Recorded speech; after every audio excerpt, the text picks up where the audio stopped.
Welcome to Future Squared, the podcast all about corporate innovation, entrepreneurship, and self-empowerment.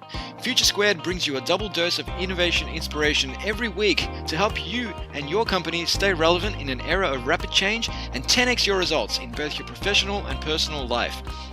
Each week, I'll bring you corporate innovators, entrepreneurs, authors, keynote speakers, and thought leaders such as Steve Blank, David Allen, Brad Feld, Tim Harford, Karen Dillon, Jenny Blake, Neil Patel, Rand Fishkin, Pascal Finette, Ryan Blair, and Ash Moria, to name just a few. While every Friday, I'll bring you Fast Fix Friday, some quick, digestible insights to help you end your week on a high as you head off for the weekend.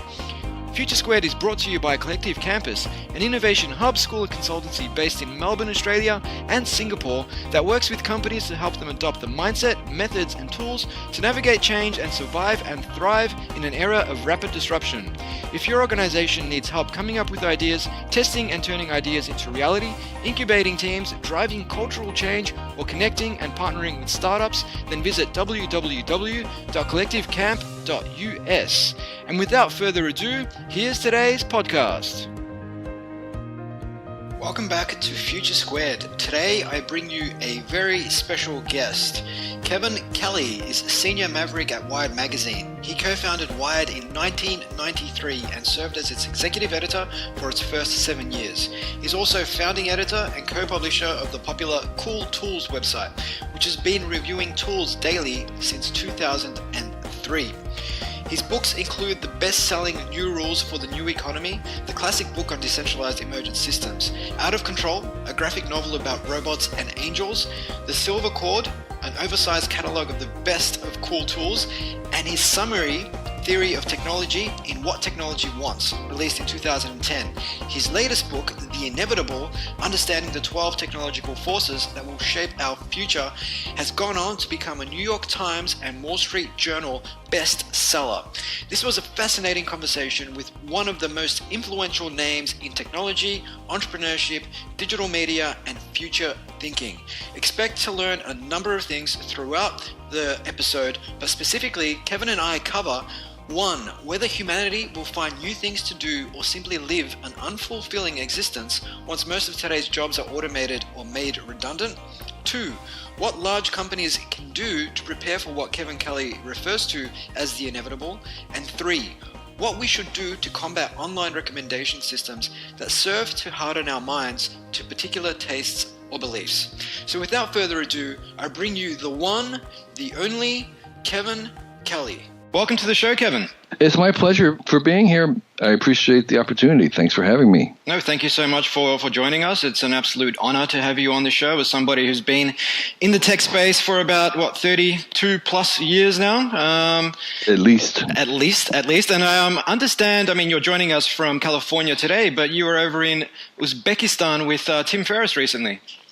Yes, that's right. I was there in Tajikistan as well. Mm-hmm. It was my first experience in Central Asia. Mm-hmm. I highly recommend it, as you won't run into too many other tourists. Yeah. And it's a surprise, that part of the world, in many, many dimensions. Not least, which is, we think of them as very remote, but they think of themselves at the center of everything, and was nice. That was a nice surprise. Yeah, I think I saw something like that on your Twitter where you said Uzbekistan is the center of the world. Yeah. Did you try the pilaf? Of course, it's a national dish for them. Mm-hmm.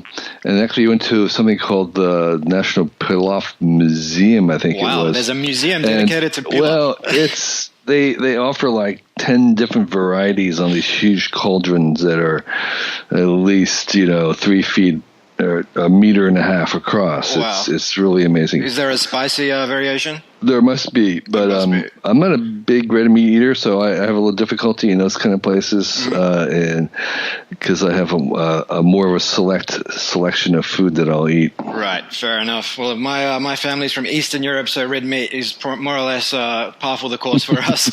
Are there any more uncharted corners of the globe you're yet to explore, Kevin? Oh, of course. I haven't been to Africa almost anywhere.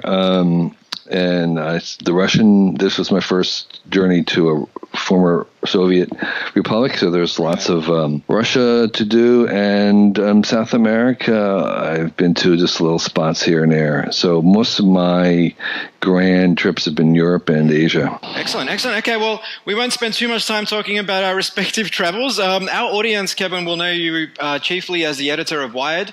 They might know you as custodian of one of the most recognizable beards in the tech scene and as a world-renowned futurist.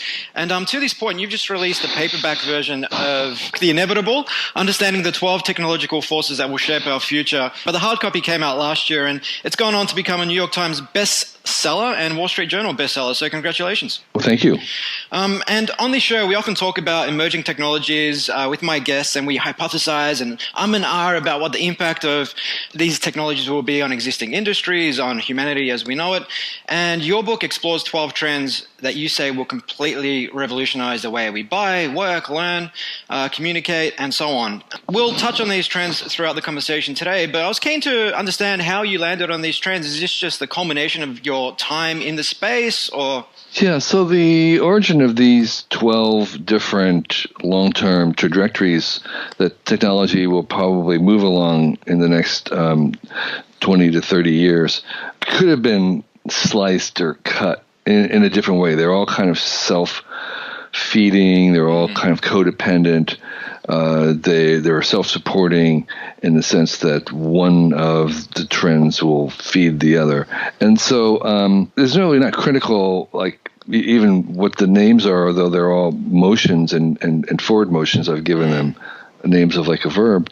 They came from looking or trying to ask about what technology wanted, what was the basic bias in technology.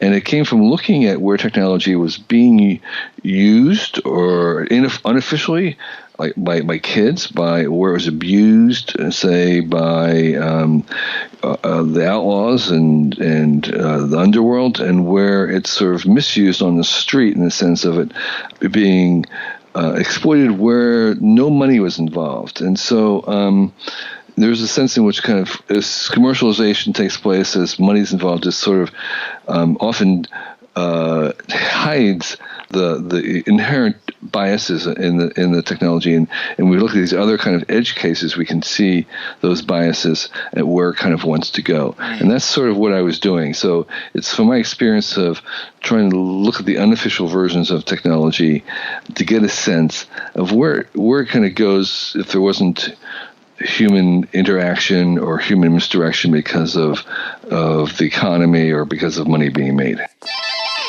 Listeners of Future Squared will know that I believe that there has never been a better time to start a business, having co-founded a children's entrepreneurship program myself. And I'm always making the point that when I was their age, to start a tech company would have been almost impossible and would have required me to mortgage mum and dad's home, something I'm sure they would have been ill-prepared to do. The costs and barriers to entry were simply too high. But today, it's never been easier for anyone with an idea and a little bit of guidance, regardless of age, gender, creed, and so on, to start a technology business. So I asked Kevin what he made of these sentiments. Yeah, it's true. And not only that, but the potential market, the audience for these things has never been greater, which makes it easier to find customers. And if you do need to learn something, it's never been easier to learn, to find out how things are done, to learn from those who've already done things. And so that also contributes, making it the easiest and the best time ever in the history of the planet to start something. And on it being easier than ever to learn, I think it's Peter Diamandis who likes to say that kids today with Google have access to more information than the President of the United States would have had, say, 20 years ago. Absolutely. In fact, there's actually, I was visiting some three-letter agencies in the U.S., and they used to have something that they produced, they call it the daily briefing for the president, and it was an entire room of people whose job it was to produce this daily briefing. And now they have like two people because a lot of what they used to produce can be found by Googling. Yeah.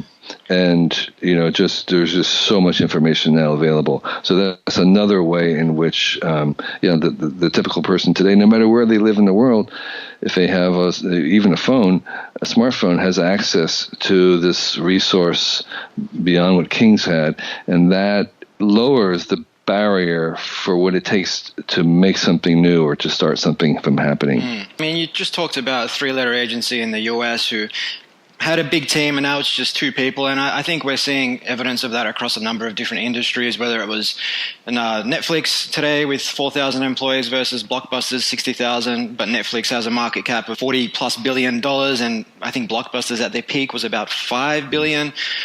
You look at Instagram being acquired with 13 employees for $1 billion the same year that Kodak filed for bankruptcy.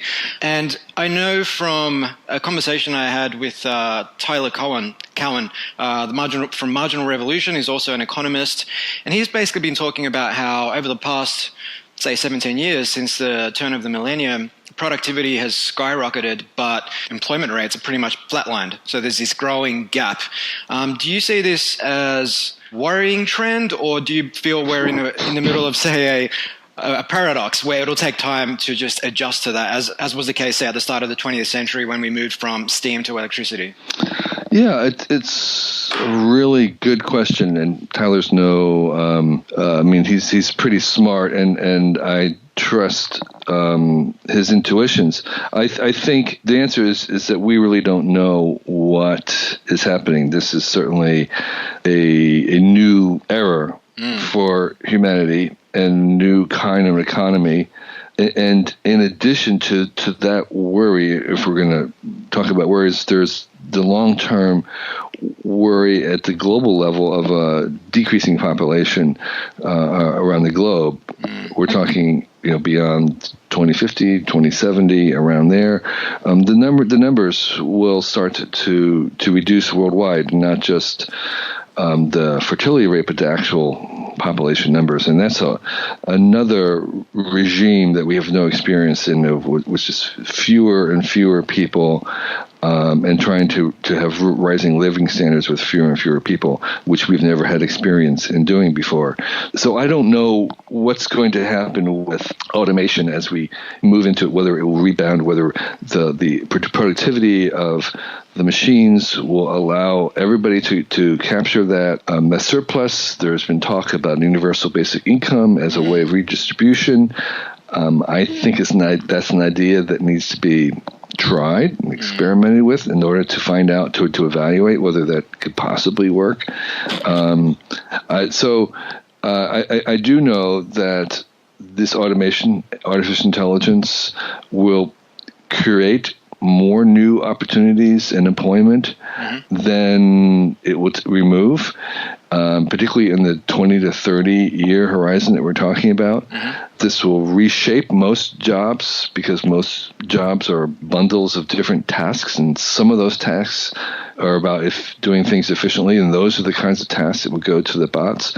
And so they'll kind of redefine all the jobs because some elements of it can be automated pretty easily, but some jobs, of course, will be affected more than others. And how that works out on average, I think, is still going to be difficult to see. But I am optimistic about the opportunities that it's going to present for many people, including people without college degrees, who still have qualities that AIs and robots don't have, which is that they understand humans, that we still prefer the company of other humans, and when they're adding value. I mean, if we don't want to interact with humans when it's not necessary, that's what cashiers were about. They're kind of doing a job that we don't really need done by a human. But there are other aspects of healthcare, of curation, of experience where we still truly value interacting with humans.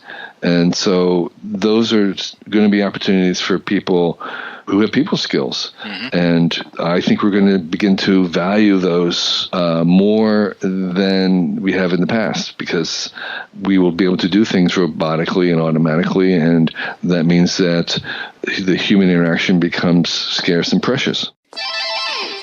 At this point of the conversation, I filled Kevin in on a conversation I had with world-renowned economist Tyler Cowen in episode 124 of Future Squared, where Tyler cited US Bureau of Labor statistics, which show that from 2000 to 2016, productivity has surged, but private employment has flatlined.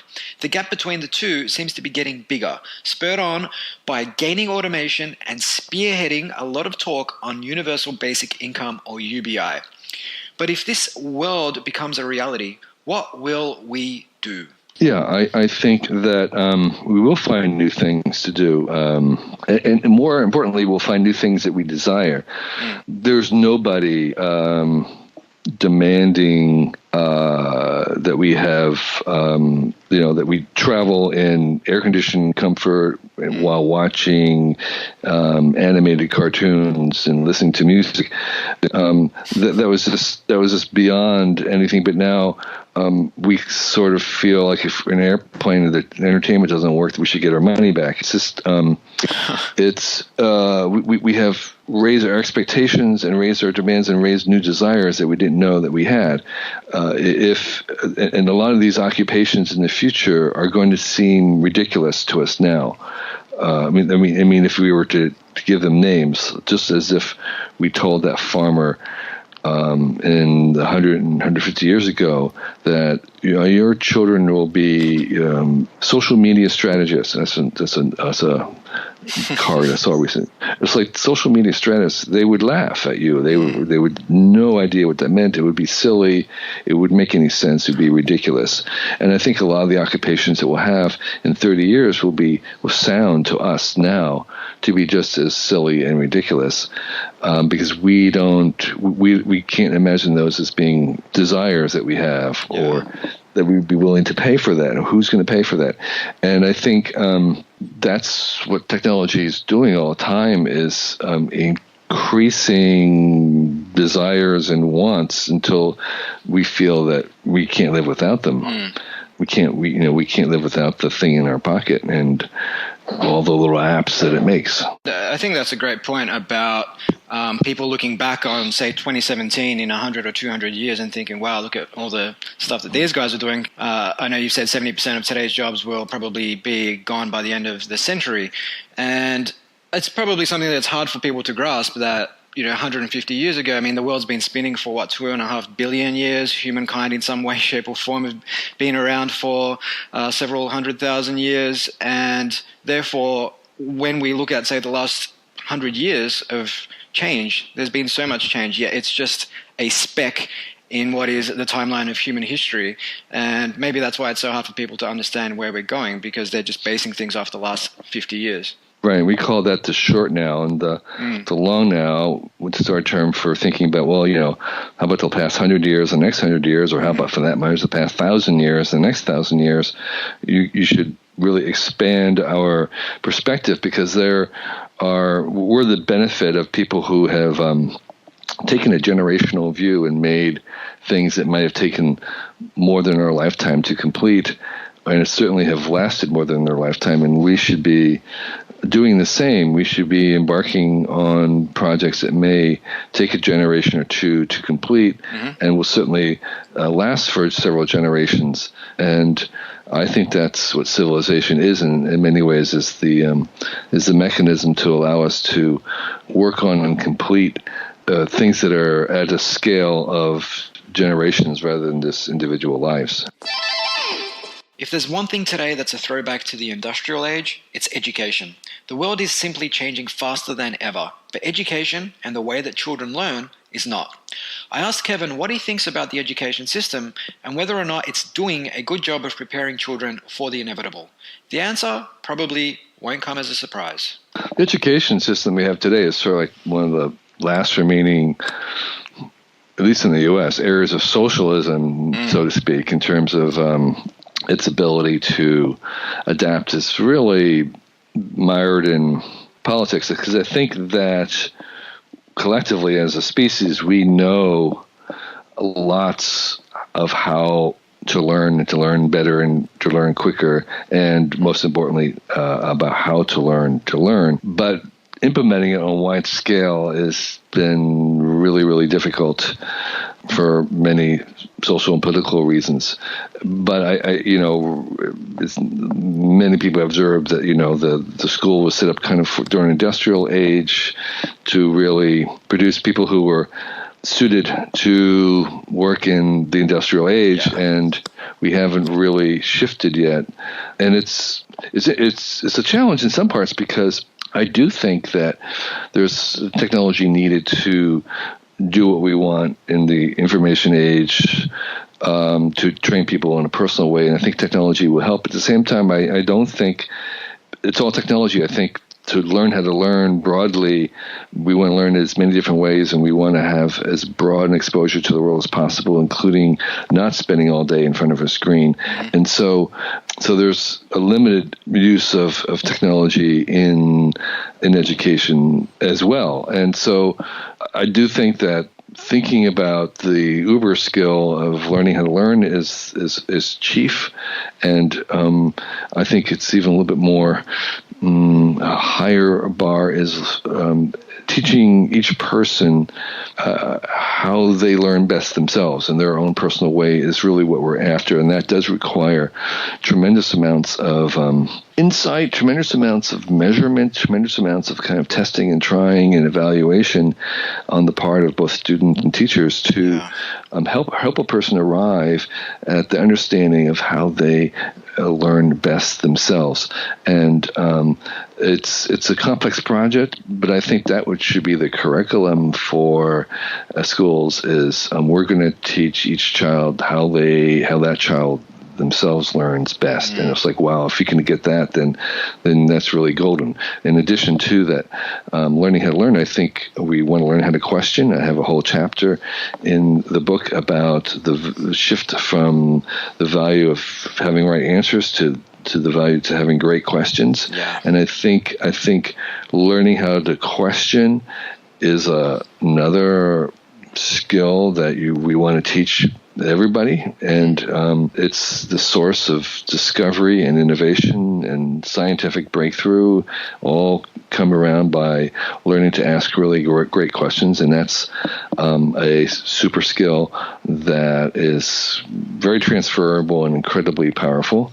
And then I think the third component for me is learning what I would call techno-literacy, learning how technology works, and maybe even having to be taught the best practices in the new media, the best practices in evaluating and trying to decide whether to adopt a certain technology. So I think that kind of the general skill of being the newbie translated into kind of a literacy about technology, which I think is going to be useful because there's going to be new technologies that we're all confronted, and we have to have some skill in trying to decide how to use it, whether we should use it, how not to be sucked in, how to be critical, etc. And I think that's its own new skill. You touched on some really great points there around broad experiences, asking the right questions, and as you alluded to, they're effectively underlying traits of an entrepreneur, of an innovator. And I think Clayton Christensen's book, The Innovator's DNA, he identifies networking, observing, questioning, and challenging the status quo as four of the key traits. So it aligns really well. I mean, at the moment, there seems to be a big push globally around STEM education, but oftentimes it overlooks,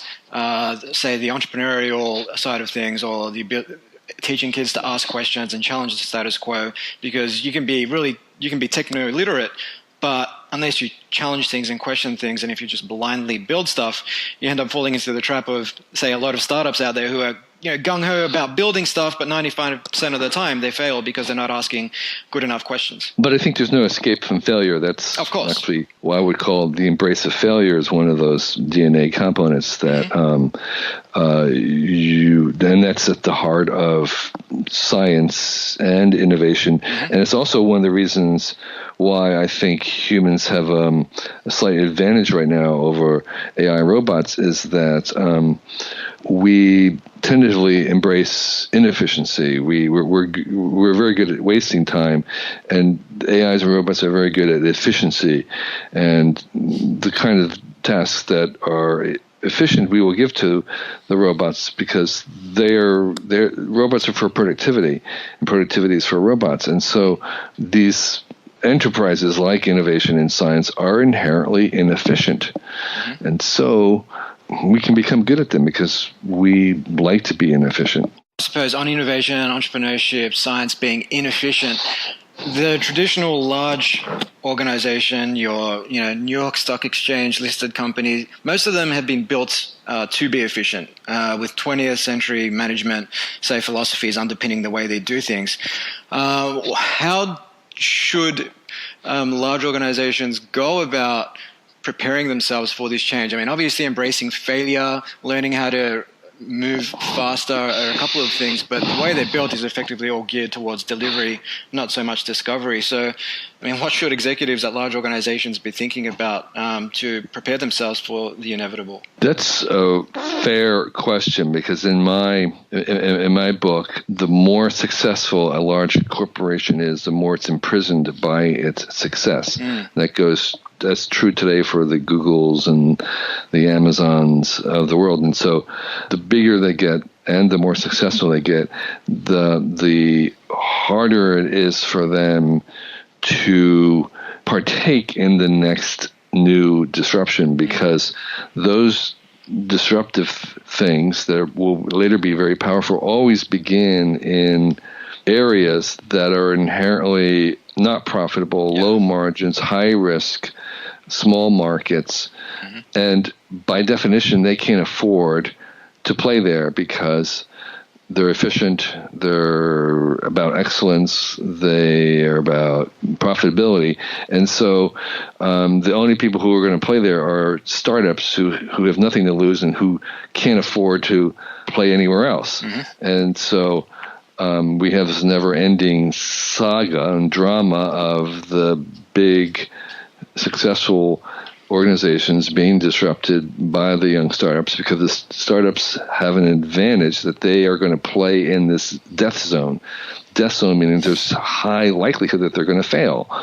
So you have they have like these myriad young startups all playing in this death zone, and occasionally one of them succeeds and overthrows the dominance of the existing monopolist. But the disadvantage, of course, of the startups is that there's a high rate of failure, and that's the challenge. Yeah. So the entrepreneur has to be somebody who recognizes that, and is just going to take failure as a means of learning. They're going to fail, and they're going to fail again, and they're going to fail again, and then they're going to eventually succeed.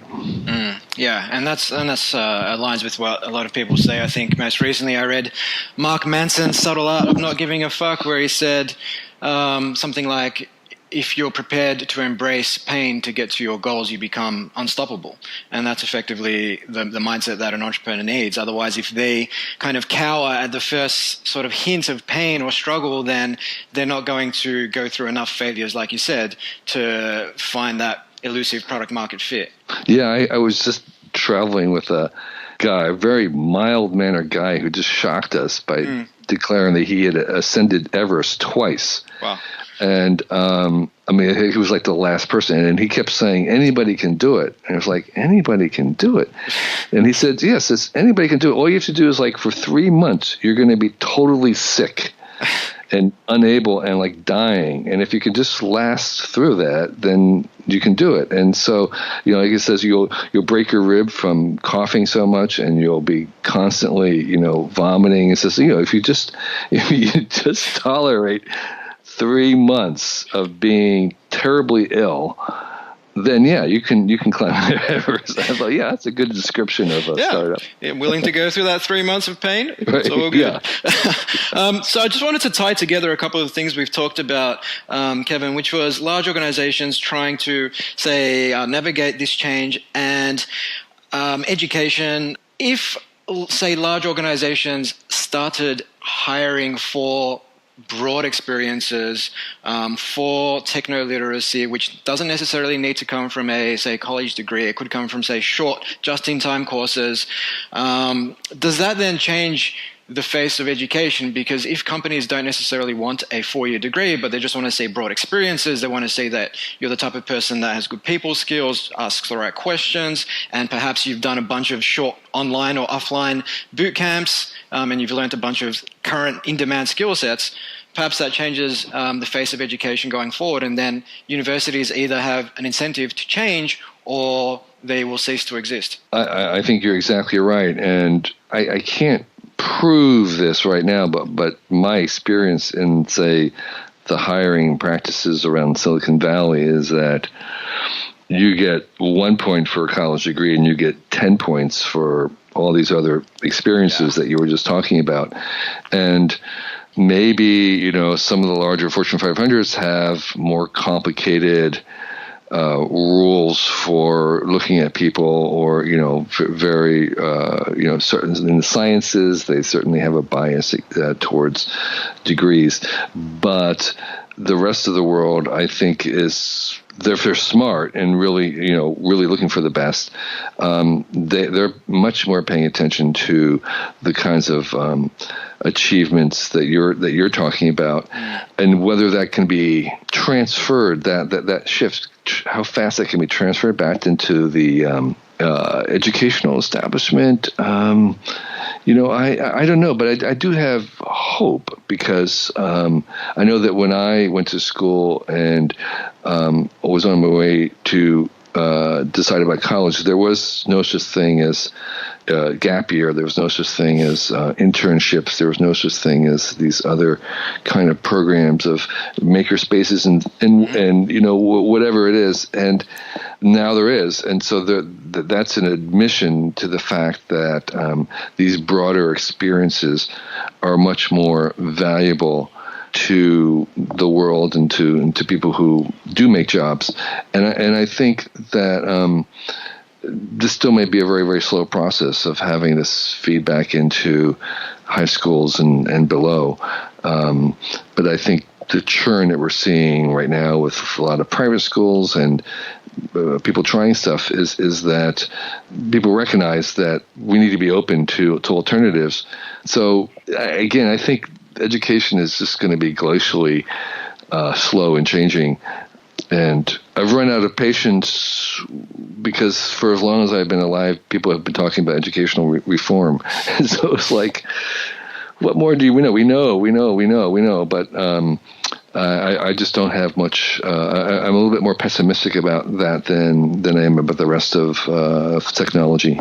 Yeah, it's actually funny you say that. I was reading some old Stoic philosophy. I think it was Epictetus, and there was some passages in there that referred to the education system of the day, and this is going back to, say, 100 AD, and how it needed to change. So I think that conversation's been going on for a little while. Yeah, it may be that it's like law. I mean, I was often frustrated with the fact that the law was always behind the times, but then I actually came to appreciate that, because I think we don't want regulation to be premature. We don't want premature regulation. We want regulation to kind of absorb like a consensus about how things will be, and then kind of put it into code. And so I think technology absolutely has to be regulated, but I think it doesn't want to be prematurely regulated. And so it does want to kind of come at the very end, when we kind of have some idea about what this stuff is and how it works and what's good and bad, and then we can kind of put it into code. So for me, regulation is needed, but premature regulation is a disaster. So you do want it to be conservative and kind of very slow. And maybe there's an argument about education being at the end of the train, because you don't want to you don't want to be too caught up in fashion. I don't know. I don't believe that one, but I'm just trying to see if we could see it a different way. We've seen the likes of Airbnb and Uber disrupt markets across the globe, and oftentimes the first reaction of incumbents is to cry foul and ring the regulator. But Kevin offers some words of warning in his book, saying that banning the inevitable backfires. These inevitable these trends that I'm talking about are inevitable in the sense that they are baked, their causality is based into the very nature of the physics and chemistry and matter that we use to build all these devices, including the digital stuff. It has a physical form. And these long trends are going to happen independent of humans and or which humans are kind of invented them. So, the telephone was inevitable, and once you had electrical wires and switches and stuff, and we know that because it was like patented twice within, Alexander Graham Bell. And I think in the afternoon there was this Italian guy. The same afternoon, Graham Bell went to patent it. Another person tried to patent it, like the same day, independently. And that was just one example of these simultaneous inventions again and again. Thomas Edison being the 32nd inventor of the electrical light bulb. Because when it's time, this next thing will come because everything is there. It's baked into the form of the physics, and it's going to happen. So those larger forms are inevitable, but the character, the particulars, are not. And that's why Edison succeeded, because he got the particulars of that particular voltage and whether it had vacuum or inert gas and all these things. He got that just right, and he got the marketing of it right. And so he was commercially successful in getting the particulars right. And we could say that the internet was inevitable, but the kind of internet that we're going to have is not. So whether it's open or closed, commercial or non-commercial, national or international, those characteristics are in no way inevitable. They're very unpredictable, and they make a huge difference to us, and we have a huge choice about it. And so when we talk about something being inevitable, the particulars are not. And the quote that you were just saying, that was, how did I say that? Banning the inevitable backfires. So if we try to stop that, all we're doing is we're not stopping it from coming. We're just no longer engaging in the particulars. So what that means is that if we try to stop it, we don't get to steer it. And it's only by engaging with the technology that we can steer it. Only by using it do we actually get to determine the particulars. If we try to ban it or prohibit it, we don't get to steer it, because it's going to come anyway, but then we're not engaged with it, so we don't get to form it. So my message is that embracing these technologies like artificial intelligence and virtual reality, even though they may seem scary, even though they inevitably will produce new problems, even though some of those problems will be very, very horrendous in some senses, we need to embrace them and use them in order for us to steer them into the forms that we find convivial. Yeah, and that lines very well with a few topics in your book, but also with entrepreneurship. I mean, you've got your existing idea, but the idea that actually works isn't just going to come to you. You've got to work. You've got to take your idea to market. You've got to learn from the way customers interact with it, and then and only then will the answer come to you. It's not going to come to you by sitting inside the building. And it's another way to say the same thing is that compared to where we'll be in 30 years, there are no AI or VR experts today. We basically know nothing about artificial intelligence today or virtual reality compared to where we'll be in 30 years. And so that means that anybody out there listening has as much of a chance to become that AI or VR expert or have their company become that than anybody else, because we just are at the very beginning. And going back to your point about entrepreneurs and dealing with real stuff, the way that you're going to get to that expertise right now is to begin to fool around with this stuff. You're in the death zone of the early stages where there's not a lot of money likely to be made, but there is a lot to be learned.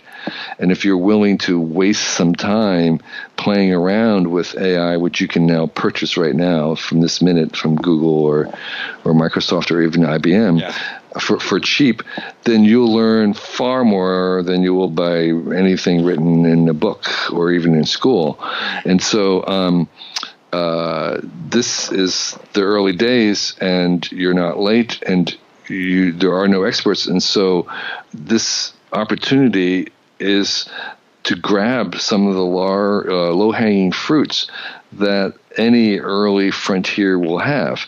A lot of the Industrial Revolution's greatest hits, so to speak, were found by people dabbling with electricity in their barn. And in the beginning, people had no idea what electricity was. I mean, they really, literally didn't know whether it was animal energy, whether it was a new dimension, you know what. And so they were just fooling around with it.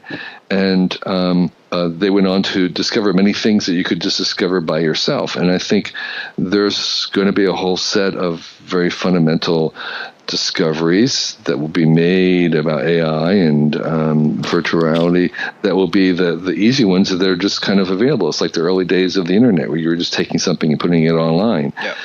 Not all of them worked. It was a matter of execution. But the premise was that anybody could have done it. And that's where we are right now with these new technologies.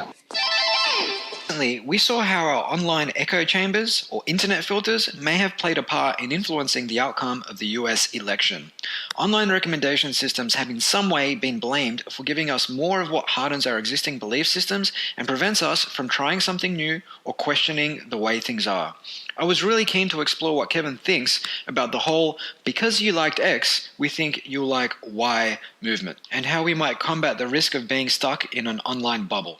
Yeah, there's so many options, so many things to choose from, so many sources of news, so many new songs being produced every year, in addition to the millions and millions of old stuff, new books, new products that we simply don't have time, resources, capability to evaluate, let alone to even address or consume them. And so we are having to make layers and layers of filters, recommendations, guidance, curators into the mix. And they have problems. All of them have problems. They overfit, the technical word, they overfit us they blind us to things that are what we don't like. They can keep us into kind of little cycles of self-reinforcement. Yeah. And the challenge is that the only way out of it is not to get rid of the filters, and it doesn't work either. It's actually more layers of filters that are better. And so from now on in, there are going to be more and more layers, and there will always be cries for removing the filters, but removing the filters isn't going to work. It's inevitable that there'll be more layers, and what you want to have is this better and better layers of filters. Yep. And so that's part of the technical literacy, is understanding that you can't get by without filters, but what you want to do is you want to become smart about them. We want to understand how they work. We want the best practices, yep. But there will be more of them. Yeah, and again, it comes back to what you said earlier about questioning what you're consuming, not just blindly sitting there and, oh, Netflix has recommended I watch this, I'm just going to watch it. Well, yeah, that's it. So I, in general, I'm very optimistic about the future. I think that there's going to be a lot of problems, but there will be even better answers in the future, mm-hmm. And better questions, which will guide us through. I urge all your listeners to try the new stuff that comes along, waste some time in investigating where it goes, and try to embrace what you can. All right. Well, people can pick up a copy of The Inevitable on Amazon and wherever good books are sold. They can find you online at kk.org and on Twitter at Kevin2Kelly. Is there anything else they should check out?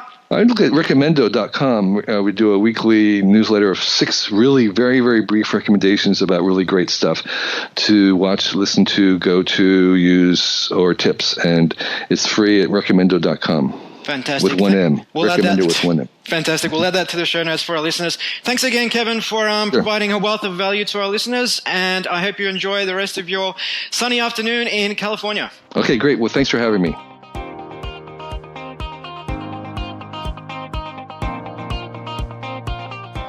Hey guys, it's Steve again. If you're picking up what we're putting down, we'd love it if you took just a minute of your time to like, share, or subscribe to Future Squared on iTunes, SoundCloud, or Stitcher. It would mean a hell of a lot to the team here who work effortlessly to bring you thought leaders and experts on topics of corporate innovation, entrepreneurship, and self-improvement on a weekly basis. As always, you can find more resources on innovation, including blogs, books, podcasts, videos, webinars, and tools at www.collectivecamp.us. If you'd like to connect with me on Twitter, you can do so at Steve Glaveski. That's Glaveski. Until next time, keep innovating. Future Squared out.